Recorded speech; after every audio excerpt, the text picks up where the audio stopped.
and Lecture 11, the concluding lecture of both the chapter on transverse wave motion and the vibration and waves portion of PHY 255. In this lecture, we will look at standing waves. So, standing waves. How we're going to get to standing waves is by considering the exact same setup as in the previous lecture. Some string that hits a boundary, and the boundary is fixed. We can say the boundary is x equal to 0, and just to change things up, we'll make the wave come in from the right, not like the left, as in the previous lecture.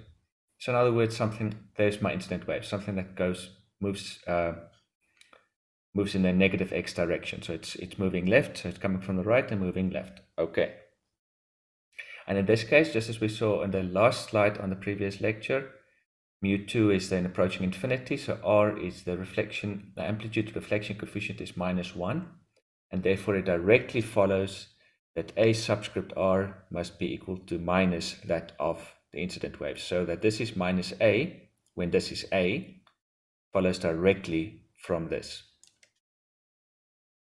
The resulting motion on the string then, which contains the incident wave, is therefore the incident plus the reflected, which is just the sum of those two. And I've lost count of how many times we've had to use these addition formulas for sine or for cosine. I'm not even going to go through it. You can just go and check that you agree. Same old story. And we get to this. And now note carefully what we have here. The string is in the x direction. And what we have here is some function in the x direction, a certain specific shape that is being multiplied by a value which just alternates between -1 and 1. So essentially what this is just some sine curve, which according to this term is just being stretched out and shrunk and flipped around the horizontal axis. It's being multiplied by everything from 1 down to 0, down to -1, and then back to 0, and so on. So it is taking that to a sine kx term and shrinking and flipping it around the horizontal axis. That is precisely a standing wave. We can illustrate it here with that very rudimentary string simulation. And here is something is off screen sending the waves in, and then here at 7 it is fixed. So not at 0, but that doesn't matter. And you see, as the wave reflects, it combines with the incident wave to create a standing wave pattern. Well, it would have done the same if it wasn't fixed, if it was free at 7 as well. But I mean, let's just look at the case where it is fixed at 7 now. And there you see, even in this very simple model using only Newton's second law for a string, you get the standing wave pattern. What is very important to keep in mind here is the fact that we are seeing standing waves at all in this case does not, as it's set up here, does not depend at all on the frequency, amplitude, or speed of the incoming wave. You will always get the standing wave pattern. The only where it becomes different, where it becomes a little bit more sophisticated, is when there is a boundary to the left, there is some fixed point. So let's say something is vibrating very fast, if something small is vibrating very fast, creating all of these waves, but it's essentially a fixed point. Then what's going to happen, as this wave reflects to combine with the incident wave to create a standing wave, so here it's reflecting and it's creating the standing wave. Once it reaches this point, it's going to reflect for a second time. And if it doesn't do so in a correct phase, it's going to destroy the standing wave pattern that's already there. And we're not going to have a standing pattern anymore. So it needs to, by the time it comes here, it needs to be as soon as the wave that reflects come back here to reflect for a second time, it needs to be in an appropriate phase to keep the standing wave pattern. That necessarily restricts us to certain frequencies, but we'll get to that. First, let's look at a little bit more neater representation of this. Here, the graph on the top is the sum of the two below. The red one is an incident wave moving towards the left, and the green one below it is a reflected wave moving towards the right.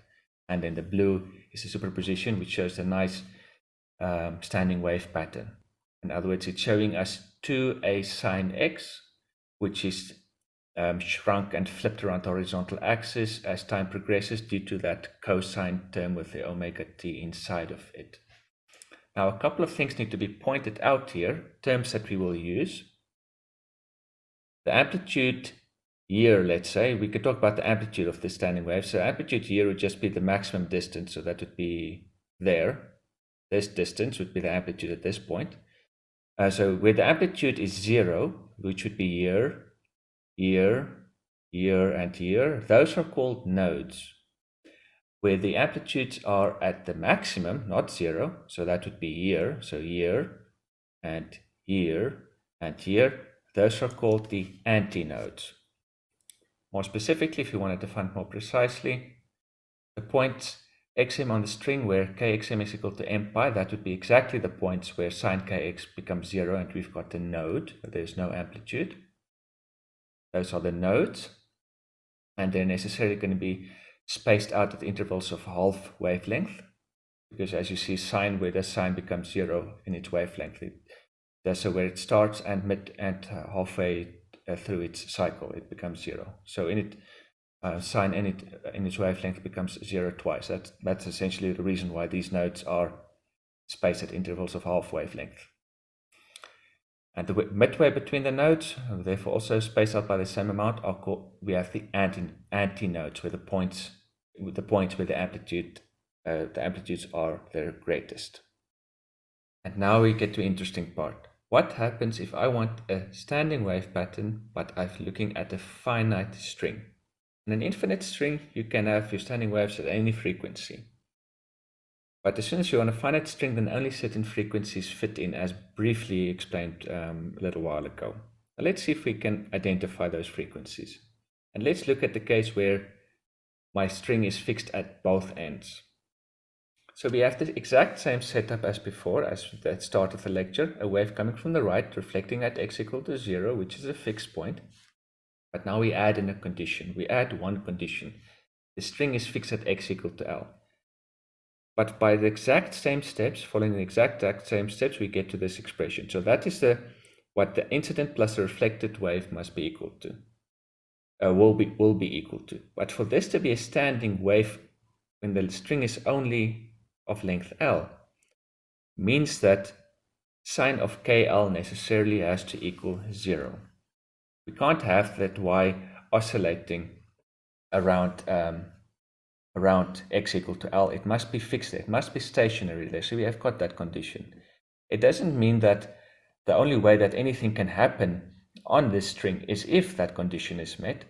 This is only saying that for whatever's happening on the string, for whatever's happening on the string due to incident wave being reflected, for that to be a standing wave on that length of string from 0 to L, for that to be a standing wave, we need that condition sine KL equal to 0. If that's not met, then the reflecting wave will kind of destroy the standing wave pattern, and you'll get something funny. So this is a condition that must be met so that this represents a standing wave from 0 to L. So that means, essentially, in words, it means that we need a necessary node not only at x equal to 0, but also at x equal to L. The node at x equal to 0 is automatically satisfied. So this expression that we got that is automatically gives you a node at x equal to 0. So that's nice. This is automatically satisfied. This thing is always 0 at x equal to 0. But we need it to be at L as well. Is 0 at L as well. So we need the node at x equal to L as well. So that means that KL must be a multiple of pi. So, for sine of KL to be 0. It will be satisfied for many different K values, all of which means that KL is a multiple of pi. So let's call Kn, K subscript n, let's call that the K value corresponding to KL being n times pi. So that gives us a whole string of K values starting from n equal to 1. So the strings, standing waves on a string fixed from 0 to L is therefore given by this formula, sine k in x, cosine omega in t, where Kn is equal to n pi over L. So the wavelengths are therefore necessarily restricted to this. Remember, that is the connection or the relationship between k and the wavelength lambda for sine kx. Often use that. So the wavelengths are restricted to this, and the nodes can be found at these values. Now we're going to look at 3 examples. Let's look at the examples for n equal to 1, 2, and 3. We'll look at that in a little while. So let's just see first what's going to happen for k1. That's when n is 1. When n is 1, the wavelength of the standing wave is twice the length, 2L, twice the length of the string. Okay, we'll remember that. For n1, the standing wave's wavelength, the wavelength of the standing wave is 2L when n is 1. When n is 2, the wavelength of the standing wave is equal to L, 2L over 2L. And when n is equal to 3, the wavelength of the standing wave is 2/3 of the length of the string. Okay, so we'll remember that. Now let's see here for k equal to 1, for k1 when n is equal to 1. Here the standing wave's wavelength must be twice the length of the string. So here we see the string, and there I get my nice standing wave pattern. And you see here, that is only half of a sine function that is being flipped about the horizontal axis. Okay, there the whole thing restarts. So only, well, the standing wave is not there yet. Now the standing wave is there. So you can see that, yes, in this case, the standing wave, the wavelength of the standing wave is double the entire length of the string. So the length of the string is, in other words, in this case, from 0 to 5. So to complete the sine graph, it needs another 5 units to complete it. So it corresponds. It is what we calculate. When n is 1, then the wavelength of the standing wave is double the length of the string. So that is reflected here. So when n is 2, then we should now expect 2 loops. Previous case we had 1 loop when n is 1. Now n equal to 2, we're going to have 2 loops corresponding to when the wavelength of the standing wave is now equal to the length of the string. So let's see if we see that as soon as the standing wave pattern forms. And there we have it. And you see that an entire sine curve is fit in. So yes, the wavelength of the standing wave completely fits in. It's equal to the entire length of the string from 0 to 5. When n is equal to 3, now suddenly the wavelength of the standing wave is 2/3 of the wavelength of the length of the string. So let's see if that is reflected. There's a standing wave, and yes, exactly. From there to there, that is one wavelength of the standing wave. And indeed, it is, at least visually, well, it's clear, it's 2/3 of the length of the entire string. So at least for what should be obvious from this is, at least when the string is fixed at both ends, then K1, K2, K3 can easily be identified. One loop represents K1, 2 loops K2, 3 loops K3. So you see here, we've got 3 loops, each of them half a wavelength long, and that pattern will continue. K5 will be 5 loops, and so on. Specifically for the case when the string is fixed between 2 ends. Okay, and now we have to identify a few more important relations, and this is important, this we will often rely on. Because the phase speed on the spring is given by omega over k, for that transverse wave that we defined, we already saw in, 2 lectures ago now, the first lecture in chapter 5. The speed of it is given by omega over k, which is going to be fixed. It's going to be determined by the tension and the linear density of the string. Because that's fixed, we can pinpoint the frequencies of the standing waves. Often we will be interested in identify those frequencies. And this is just straight from here. Because omega is equal to v times k, we've got this relation. Omega n is equal to vkn, where omega n, this is why omega now also gets a subscript n. So please note, very important, k is determined by the boundary conditions, what's going on at the ends. In this case, k is determined by the fact that, well, k is of this form specifically because of the case because our case is a string fixed to both ends. Both ends are fixed. that nails down k. For other cases, the k's will be different. At least in the case where the string is fixed at both ends, kn is of this form. But no matter what k is, doesn't matter what k is, this relationship always holds.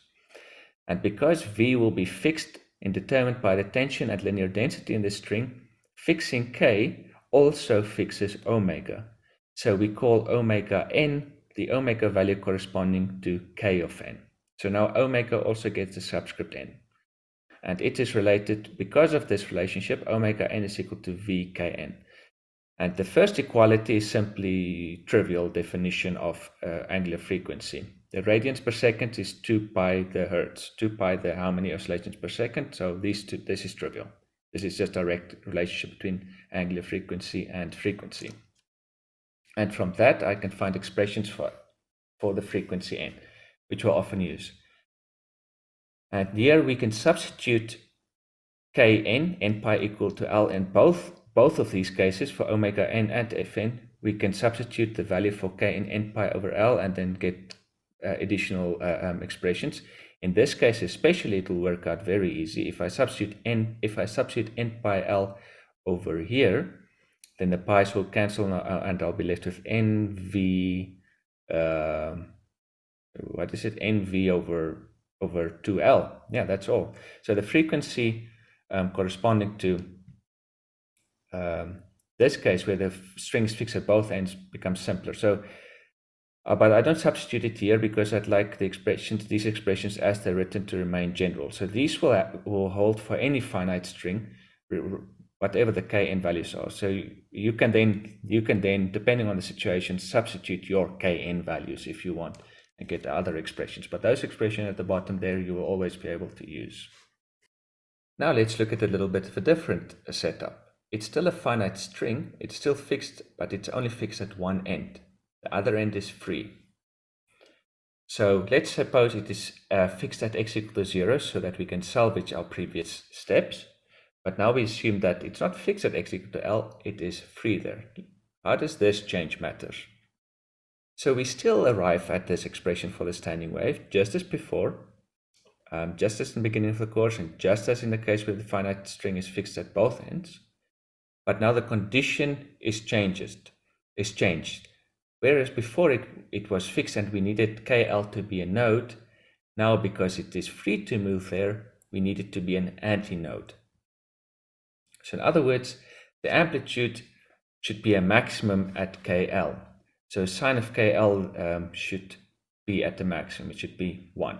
Or equivalently, cos of KL should be 0. Because where sine is 1 or minus 1, their cosine is 0. And to find that, we can find all of them here. Let's call similarly the kn values the first. We start at this. We define it in such a way that the k1 is the smallest k value that's positive for which this is true. So that means that kn in this case, if you simplify it a little bit, is of that form. And now you can still use those expressions at the bottom of what the previous slide. They all remain valid. It's just now different kn values and therefore different frequencies. So you can still find what are the possible frequencies and wavelengths for the standing waves in the case when one end is free. As an example of what this looks like, here is, I think the right side here is free, so it's still fixed at 0, so there's a reflecting wave. Okay, and there we have a standing wave. All right, so there we have it.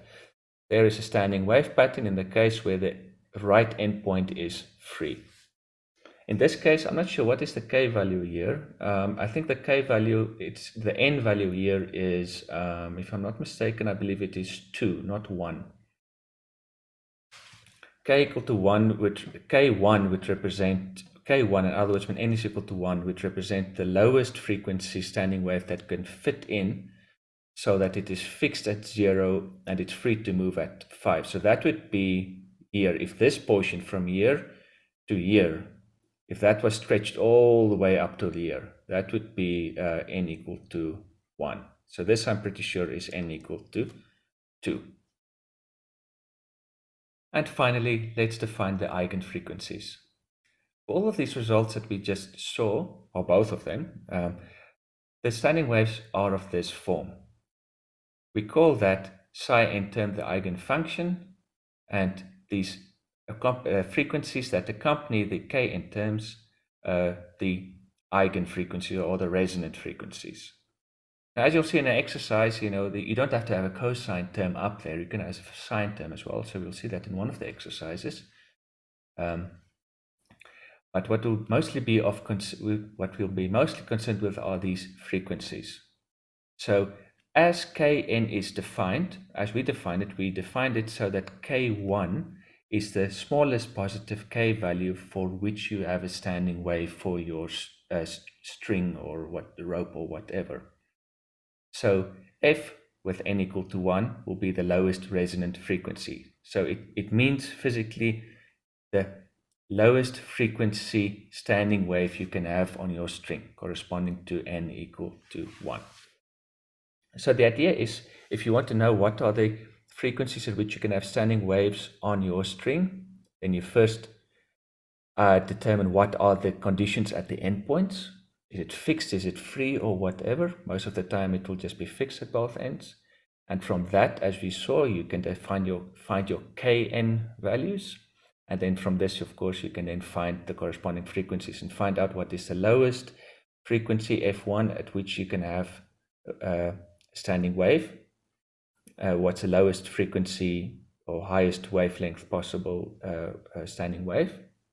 And then for higher values of n, you can find higher frequencies. When n is 1, we call that the fundamental frequencies.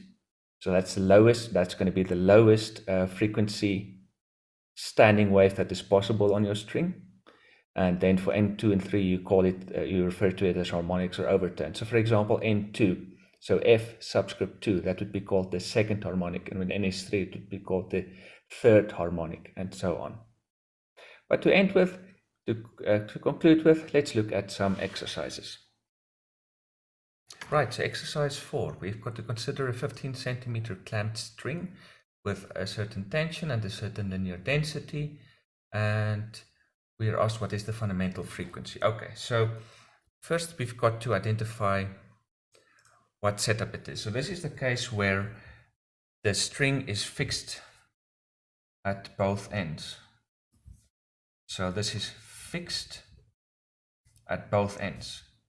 And we've got to identify this because this is going to have an effect on the K values.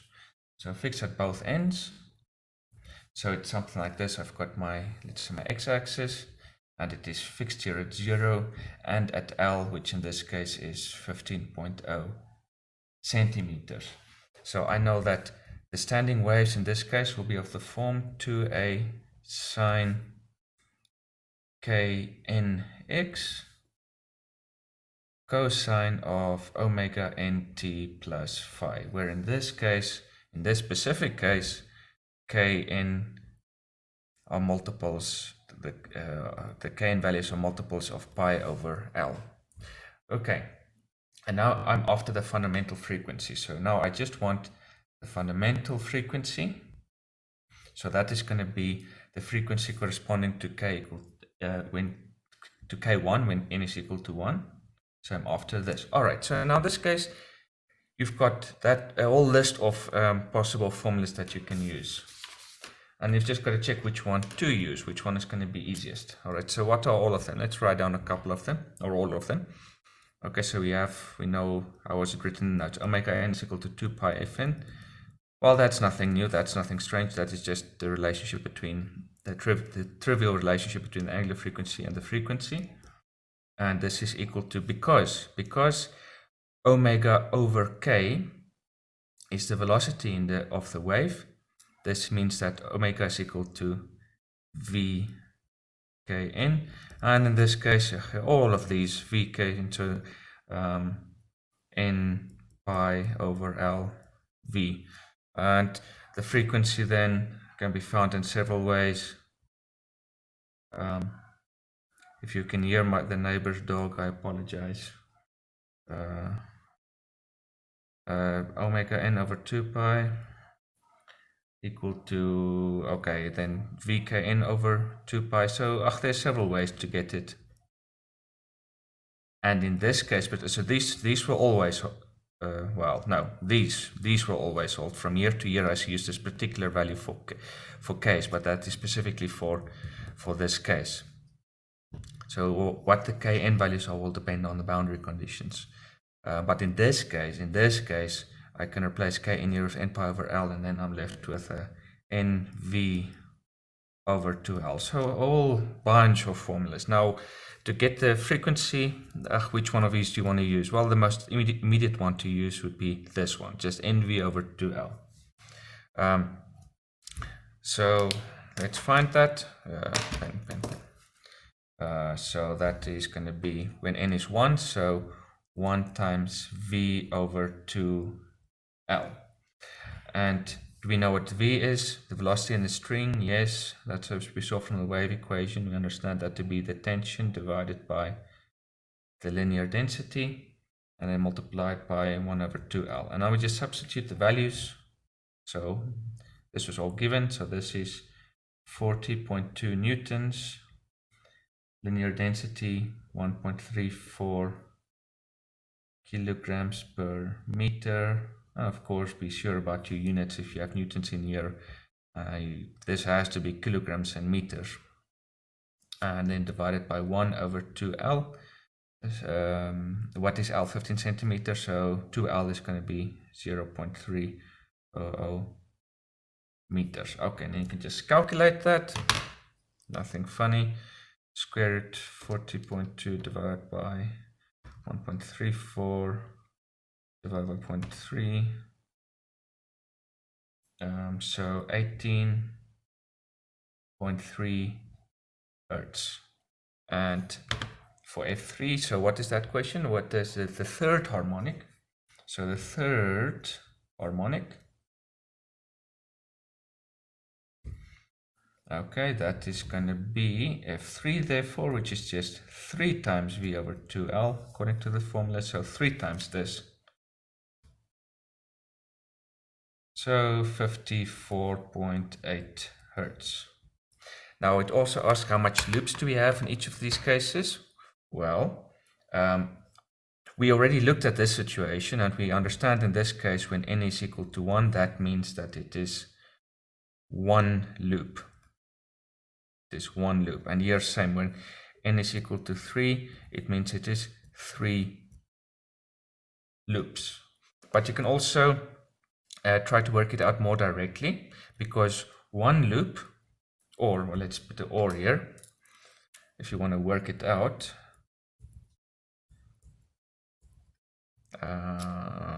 You could say, well, we know that one loop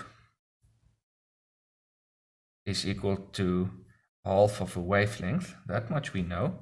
And how do we find the wavelength? What's the wavelength of this thing? How does the wavelength compare to the k value? Well, we know that, and this is the first year of high school stuff, so we know that kn lambda is equal to 2 pi. That's the relationship between the k value and lambda.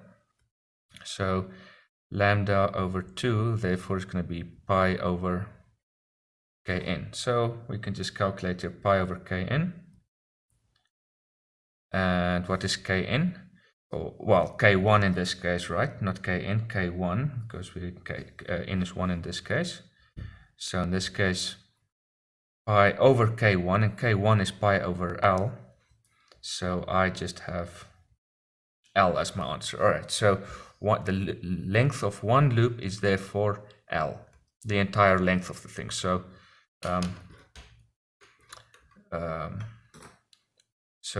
at the fundamental frequency, as we've already seen, it's a sounding wave is going to go like that, and then flatten, and then go like this, and then alternate between the two. Okay, and we can do the same thing here for 3 loops, or we don't know how many loops. So let's say, what's the length of one loop? We know that's lambda over 2, and it's going to be the same story, pi over k3, and k3 in this case is just, this is just going to work out as L over 3 if I use this formula for k3 and substitute in there. So one loop is therefore a third of the entire length, 0 to L. So that would mean 3 loops. Okay, so that's two ways we can tell. From this simple case, we know that when n is 1, that is the same as the number of loops, or you can just work it out directly and see how many half wavelengths fit into your string. Okay, so exercise 5. We've got to consider a string that is fixed at 20 centimeters and effectively free at 0 centimeters. The question simply states it in such a way that it is more realistic, that the tension is because of a very thin and long and light string. But for our intents and purposes and the derivations that we've done and the formulas that we have, we consider it as if the string is free at 0 centimeters. That is what the question is trying to hint at, if that effectively it is free, but it isn't actually free because it's a source of the 25 newtons of worth of tension. And we're given the linear density, and we just have to find the lowest resonant frequency. Okay, so all that we need for that is that K value, the K1 value. Okay, now we can effectively answer this immediately. I mean, we already have that formula. For the case where it is free at the other way around, if it is fixed at 0 and free at L, we had a formula there for it, Kn equal to 2n minus 1 pi over 2L. So we could just straight off use this formula with n equal to 1 and then use that to find the lowest frequency, the fundamental frequency, in other words, in this case. But let's see how we would approach this. This is a mirrored version of that case we already looked at. So let's see, because it's going to be a very good exercise, a very good thing to go through. Let's see how we would approach it if we didn't have this and we had to derive it this ourselves. So let's treat it as a fresh problem. So what we have, got my x-axis, I've got it 0, but now at 0 it is free, and here at L it is fixed. Okay. So let's see what we have. So we have an incident wave, yi, which is equal to a sine omega t plus kx plus phi. So a wave traveling towards the left, towards 0. And now I've got a reflected wave. And this will be, also have a sine term like this, sine omega t minus kx plus phi. And this one is traveling towards the right. But now what is written in front? Now, previously the reflection amplitude coefficient worked out to -1. That was when U2 approached infinity, so that is what we had in this case before. Here, U2, the linear density of the medium into which is transmitted, was infinite. So then R worked out to -1. But in this case, because it's free here, this is 0. So now you can look at that expression for R again. Now R is going to be equal to 1. So this incident amplitude A over what's written here, or actually other way around, what's written here divided by what is written there should be equal to +1. So this should be just A, not -A as before. So that is the change here. So plus, because it is +1 here. So that is the big difference. But as I said, we should be able to go through the steps and again arrive at this. So let's see, as a good exercise to see if we can do that. So the wave that then exists here, which is the combination of these two, is therefore the sum. So let me just check if I'm actually recording. Yes, I am. Okay, so it's the sum of these two. So let's just write that out. A sine omega t plus kx plus phi plus a sine omega t minus kx plus phi.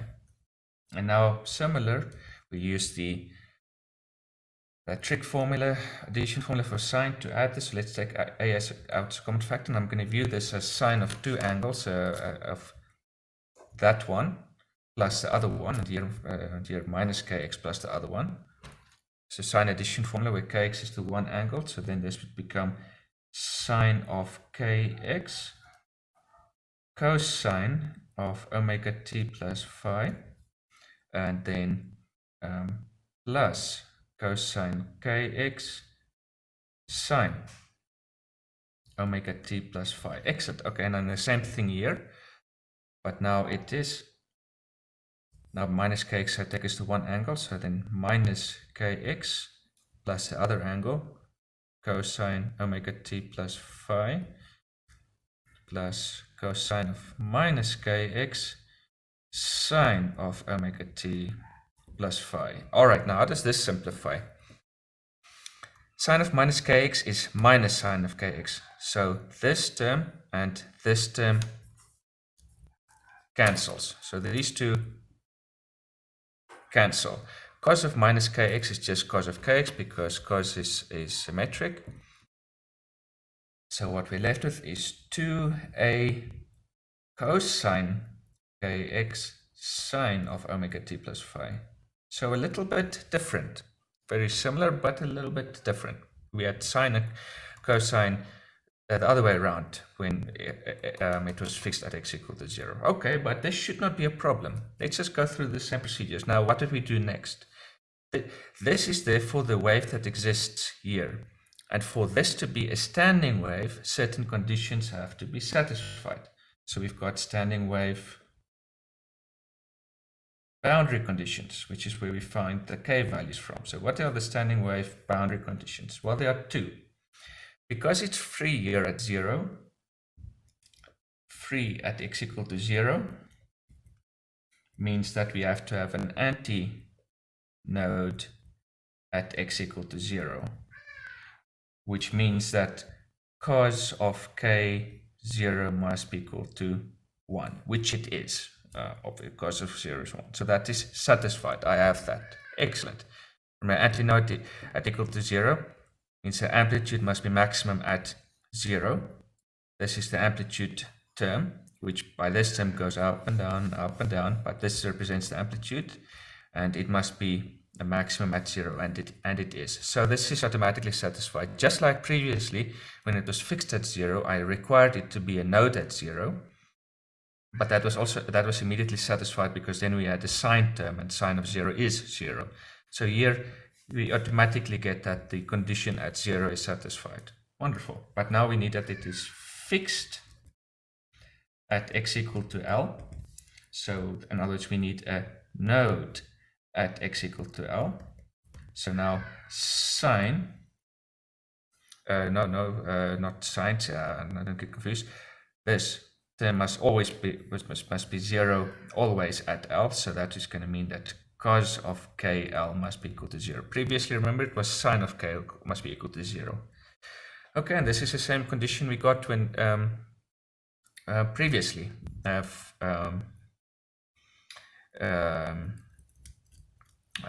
So we can already see we're going to get the same K values. All right, so for this case, this means that KL must be equal to, we can write it this way, minus pi over 2 plus some multiple of pi. So it starts at pi over 2 and then 3 pi over 2 and then 5 pi over 2 and so on. So we call Kn the case where n is 1. So I order it that way such that 1 is the smallest one for which it's true. So in other words, this is going to be just divide by L, and then when you simplify, you're going to get exactly that. So I don't want to add a step for that because I'm running out of space. And pi over 2L, where it can be 1, 2, etc. So I get exactly the same thing. So I can now just simply find the resonant frequency. So how do I do that? The lowest one. So now all these equations from the previous equation still come into play. Remember all these that I wrote down here. All of them, well, except these two. So these ones still hold, not these two, because from year to year I substituted the K value. But that's specific for this case and these boundary conditions where it is a node at 0 and at L. So that implies a certain K value. In our case, the K value is different. So I can't use these two, but I can still use these two. So I can use, well, what do I want? I want F1, so I can just write that as VKN over 2 pi. Okay, so let's write that somewhere. So the frequency 1 is equal to, I already forgot, what's it, V K1 over 2 pi. And here I have K1. Okay, well, let's just write all of this down. So what do I have? I need for the velocity and of the waves in the string, this is going to be, oh, let's just write all of it down. 2 pi square root the tension.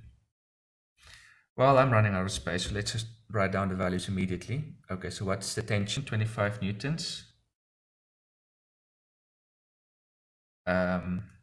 So what is the linear density?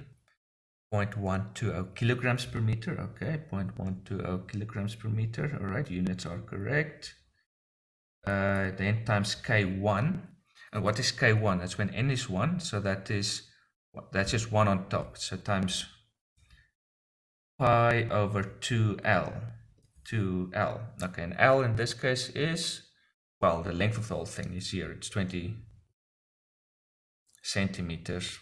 Okay, so 2, what do we have here? 2 times 0.200 meters. Okay, sure. All right, long calculation. All right, so now we just have to calculate it.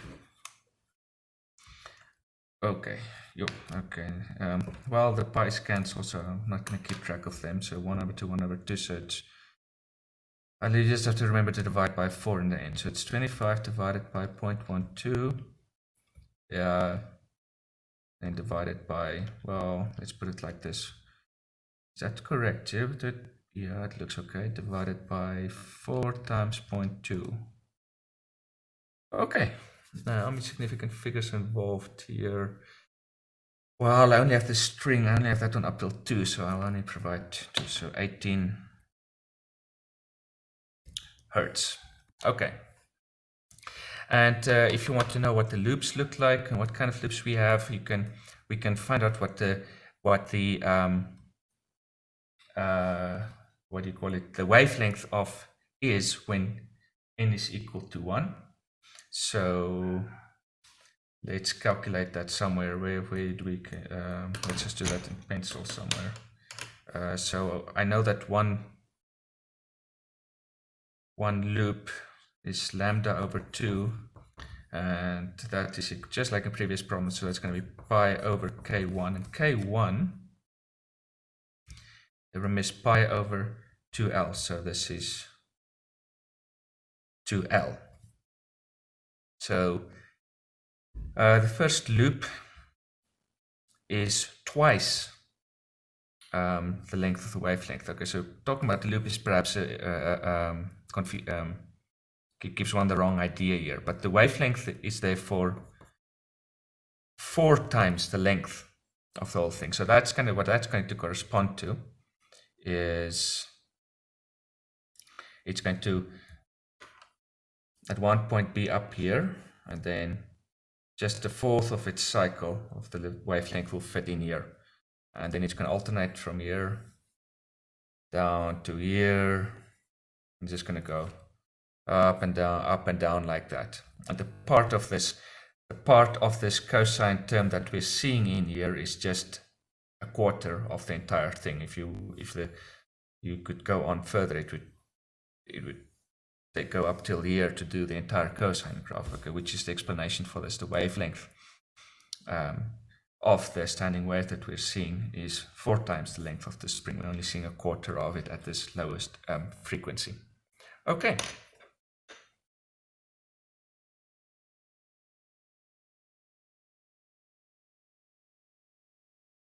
Okay, so for the last exercise, we have some footage, extremely slow motion footage of a violin string that is going to resonate. And the idea of this question is we have to see if we can somehow work out how slow this footage is. So what we're going to do is we're going to see if we can identify what K value these vibrations have, because we know in this case it is vibration that's clamped at both ends, fixed at both ends, and we know what the expression for K is there. And if we have K, then we can, we've got an expression for the frequency, so we can calculate what the frequency should be. But we can look at this video and time the frequency, and then we can, comparing the actual, well, we can do it in terms of period rather, and in terms of the actual period and the period that we see in this video, we can compare, find out how much this video is slowed down, and then see how much we've got to speed it up. Then we're going to speed it up and see if we can, if it looks natural. Okay, so the idea is, let's first calculate what the period of the oscillations are here, but we want to do it for a K value where we know what the K value is. And I think round about here, at, where was it, about 219 somewhere, the K value is clearly 1, where we only have one loop, which we know for this case to be at K equal to 1. So let's see where it's pretty clear that it is just one loop, and it's a nice just going up and down. So approximately there. Okay, so let's start here and start counting. So now the loops just appear to be going up and down. It's a half a loop, and it's a K equal to 1 case clearly. So let's count it. Let's count 20. The more we count, the more accurate our guess will be. So let's count it. So 1, 2, 3, 4, 5, 6, 7, 8, 9, 10, 11, 12, 13, 14, 15, 16, 17, 18, 19, 20. Okay, so where is that? Okay, we started at 19 seconds. It's now at 45 seconds. So that is 26 seconds to do 20 oscillations. Okay, now, okay. So now let's do some calculations. So what did we see from the video?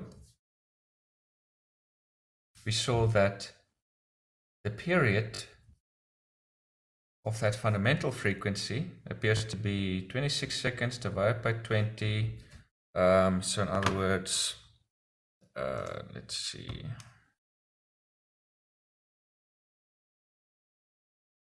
(26 divided by 20), so 1.3 seconds. Okay, now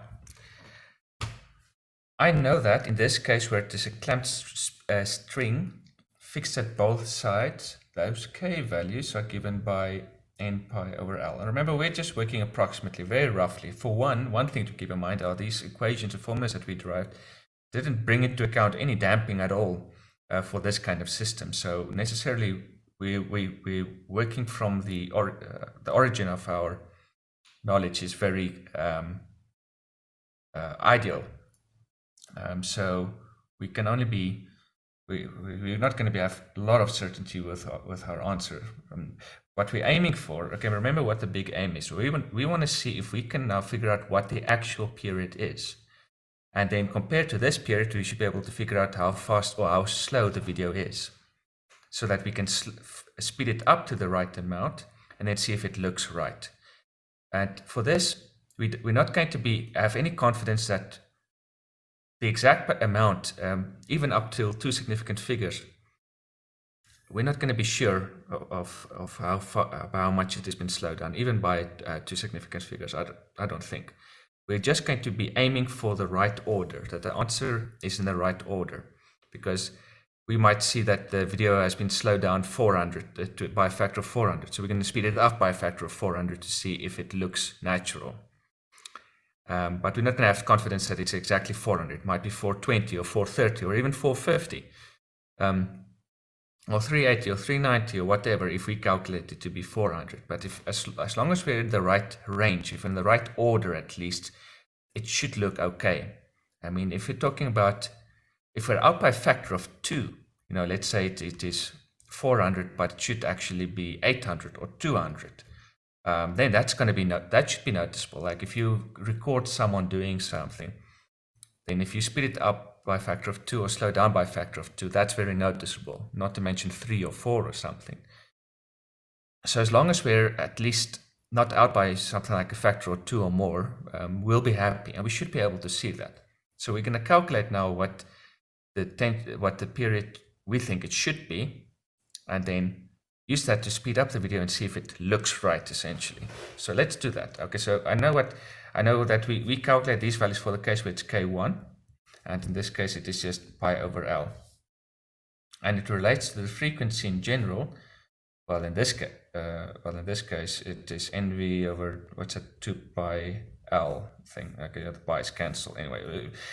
In the case where it's fixed at both ends. So the frequency in this case would just be V over 2L. Now I need values for V and I need values for L. Okay, now this I had to look up. I think since it's a violin, the chances are good that it is clamped between, as I believe it's called, the bridge and the nut. And that should be 30 centimeters. Some of you might know something about violins. I don't know really anything about it, so I just had to look up. The string that we saw was the one to the left side from that angle from the bridge, and that is supposed to be the thickest string, as from what I looked up. It's called the G1, the G2 or 3 or something. And I've got here some values that I downloaded. What do I want? I need the linear density. Now that is anything from, let's see, 2.12 grams per meter to 3.09 grams per meter. So let's take the midway in between to get, so let's take 2.5 grams per meter. So that appears to be an average.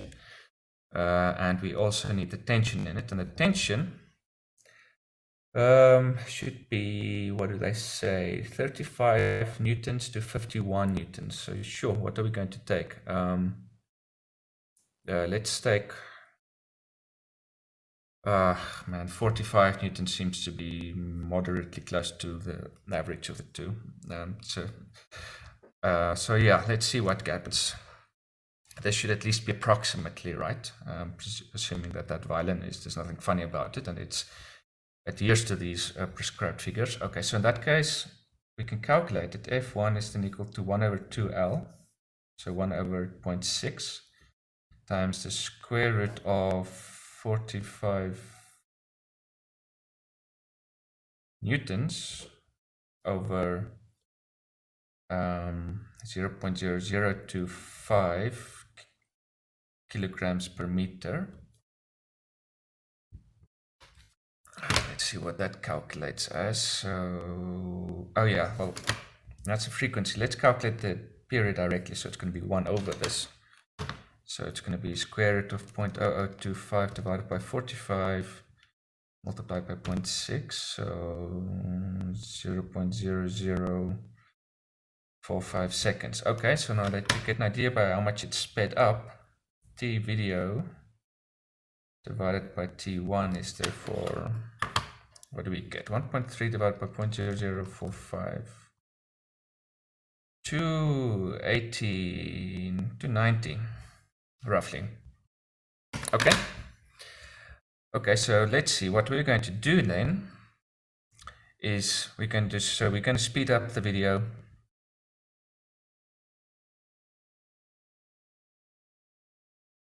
by 290, and let's see what it looks like when we do that. Okay, so here is 290 times sped up version of that original video. So now let's play it. It's going to be very quick. It's 1 second long. And let's see if it looks somewhat natural.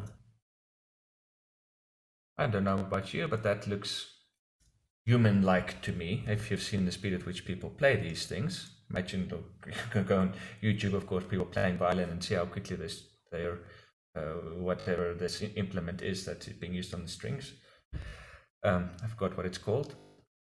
And this does seem fairly natural to me. So yeah, I think this looks like it's successful. We can check what it looks like if we speed it with, if increase by a factor of 2, so we go to effectively 600 times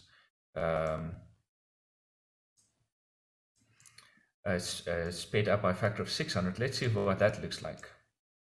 Maybe we are just after the right order. All right, now and that's what and yeah, that doesn't look right. That is way too fast. See, so up by a factor of 2 is very big difference.